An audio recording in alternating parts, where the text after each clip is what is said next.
مجوسی جو تھے وہاں بہن اور بھائی کی شادی جائز تھی، جانوروں کے ساتھ، کتوں کے ساتھ عورت کی شادی کر دی جاتی تھی۔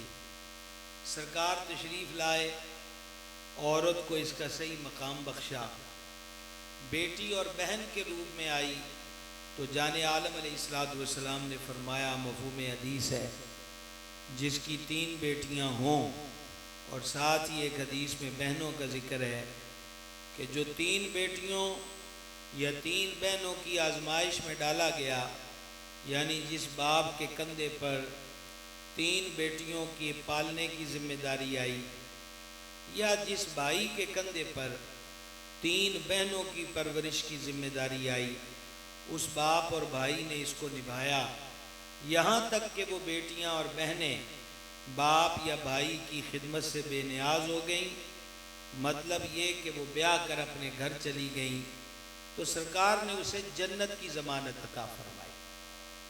آپ اگر ڈرون کو نہ دیکھیں جو میں عرض کر رہا ہوں، اس حدیث پہ توجہ کر لیں تو فائدہ ہو جائے گا۔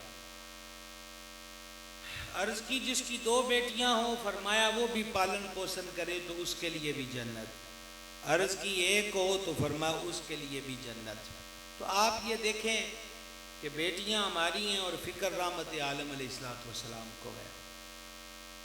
دوسری طرف عورت جب بیوی کے روپ میں آئی تو صحابہ دیگر کتب حدیث میں حدیث ہے، جان عالم علیہ السلام نے فرمایا، مفہوم حدیث پیش کر رہا ہوں، کہ تو اگر کوئی نوالا یا برقی لقمہ اپنی بیوی کو کھلاتا ہے تو تیرے لیے وہ بھی صدقہ ہے، یعنی بیوی کو جو کھلانا پلانا ہے، مرد کے لیے اللہ تعالیٰ اسے صدقے کا اجر و ثواب عطا فرماتا ہے۔ اور جب یہی عورت ماں کے روپ میں آئی تو پھر دنیا بھر کی عظمتیں اس کے قدموں میں رکھ دیں، اور جانے جہاں صلی اللہ تعالیٰ علیہ وآلہ وسلم نے فرمایا، مفہوم حدیث پیش کر رہا ہوں، جنت تمہاری ماؤں کے قدموں کے نیچے ہے۔ اور ایک حدیث میں فرمایا، جو ماں باپ یا دونوں میں سے ایک کو محبت کی نظر سے دیکھے، اللہ تعالیٰ اسے مقبول حج کا ثواب عطا فرماتا ہے۔ احباب گرامی قدر، یہ تو میں نے آپ کو بتلایا کہ اسلام نے عورت کو کیا مرتبہ دیا۔ اب اتنے ہی وقت میں آپ کو یہ عرض کرنا چاہتا ہوں، عورت کی ہر معاشرے کے اندر اہمیت کیا ہے۔ عورت ایک قبیلے کی سربراہ ہوتی ہے، آج کی بیٹی کل کی ماں ہے۔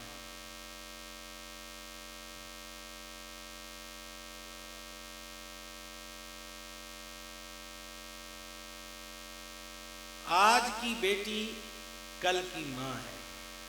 یہ تصور درست نہیں، یہ جو سوچ عام کر دی گئی کہ اسلام عورتوں کو قید کرتا ہے، محدود کرتا ہے، ان کے حقوق کو پامال کرتا ہے، یہ بات درست نہیں ہے۔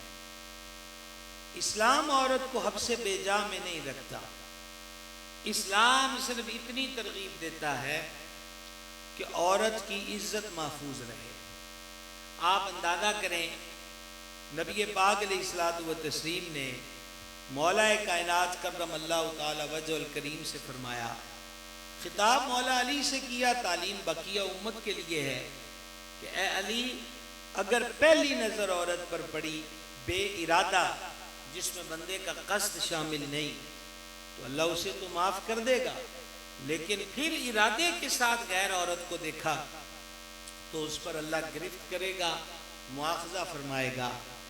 اگر آپ کو سبحان اللہ کہنے کی عادت نہ بھولی ہو تو جملہ میں آپ کی خدمت میں پیش کر رہا ہوں، جو اسلام گندی نظر سے عورت کو دیکھنے نہیں دیتا، خود سوچ لو کہ وہ دین عورت پہ کتنا مہربان ہے۔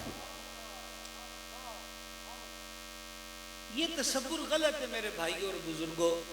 مثال کے طور پر عورت کے بارے میں یہ بات کہ وہ تو کہتے ہیں یہ جوان عورت بھی بڑھیا بن جائے، ہاں اسے بناؤ سنگار کی اجازت نہیں۔ حالانکہ حدیثوں میں لکھا ہے کہ حضور علیہ السلام کی ترغیب تھی کہ عورتیں اپنے ہاتھوں پر مہندی لگایا کریں تاکہ عورت اور مرد کے ہاتھ میں فرق واضح رہے. عورت کو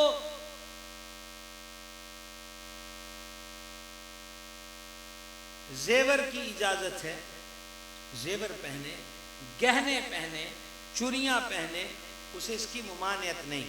اگر اللہ کرے آپ اگلا جملہ سمجھ جائیں یعنی توجہ کر لیں تو میری 6 گھنٹے کی تقریر بھی ایک طرف، یہ ایک جملہ سمجھنا بہت بڑا سبق ہے. بس اسلام اتنی سی بات کرتا ہے تو زینت کر، خوشبو لگا، مہندی لگا، اچھے کپڑے پہن، زیوروں سے مزین ہو، لیکن صرف اپنے شوہر کے. کہہ سکتے ہیں سارے مشترکہ نہ میرے پاس جنت کا ٹکٹ ہے نہ عمرے کا ٹکٹ ہے، ویسے فی سبیل اللہ سبحان اللہ کہنے کی عادت اگر ہو آپ کو تو غور کیا آپ حضرات نے تو بتلائیے اس میں اسلام ظلم تو نہیں کرتا، جبر تو نہیں کرتا. اسلام کا کردار کیسا ہے؟ آج ہمارے دین کی اساس اور بنیاد قرآن و حدیث ہے. حدیث کی دنیا میں آپ چلے جائیں تو آپ کو صرف مرد محدث نہیں ملیں گے بلکہ آپ کو پاک بیبیاں بھی حدیث کو روایت کرنے والی ملیں گی. نبی پاک صلی اللہ تعالی علیہ وآلہ وسلم نے جو زیادہ نکاح فرمائے اس کی ایک بنیادی وجہ یہ تھی کہ حضور کے گھریلو معاملات کو زیادہ سے زیادہ گھر کی بیبیاں دیکھیں اور امت کی عورتوں تک پہنچا دیں. لہٰذا اسلام کی تبلیغ میں، اسلام کے میسج میں، اسلامی تعلیمات کے فروغ اور اشاعت میں عورتوں کا کردار بڑا اہم، اعلیٰ اور بہت ہی لازم و ملزوم رہا ہے. کیونکہ یہ میں صرف اشاراتی تقریر کر رہا ہوں، طوالت کا وقت نہیں ہے. ہمارے آج کے سارے مہمان پہنچ چکے ہیں اور چند لمحوں میں وہ اسٹیج پر بھی آ جائیں گے. موسم کا بدلنا بھی پیش نظر ہے، پر سانگلے والوں کا بدلنا کون دیکھے کہ جن کو سبحان اللہ کہنا ہی بھول جائے. موسم کا بدلنا تو ہم نے دیکھا، آج سانگلے والوں کا بدلنا بھی دیکھ لیا. چلو بھائی، گزارش یہ کر رہا تھا کہ ماں کا، عورت کا جو کردار ہے وہ دینی اعتبار سے احادیث کو روایت کرنے والی پاک بیبیاں بھی ہیں. ام المومنین صدیقہ پاک نے حدیثوں کو روایت کیا، ام المومنین میمونہ پاک نے، ام المومنین سودا پاک نے، امہات نے حدیث کو بیان کیا. حضور گھر میں ہوتے تو آرام کیسے کرتے، رات کو نفل کیسے پڑھتے، کتنی رکعتیں پڑھتے، بیدار ہو کے پہلے مسواک کرتے، گھر میں آ کر مسواک کرتے، گھر والوں کو اتنی آواز میں سلام کرتے کہ کوئی سویا ہے تو جاگے نہ، جاگا ہے تو سن لے. سمجھ گئے بھائی صاحب؟ تو یہ ساری چیزیں کنہوں نے بیان کی ہیں؟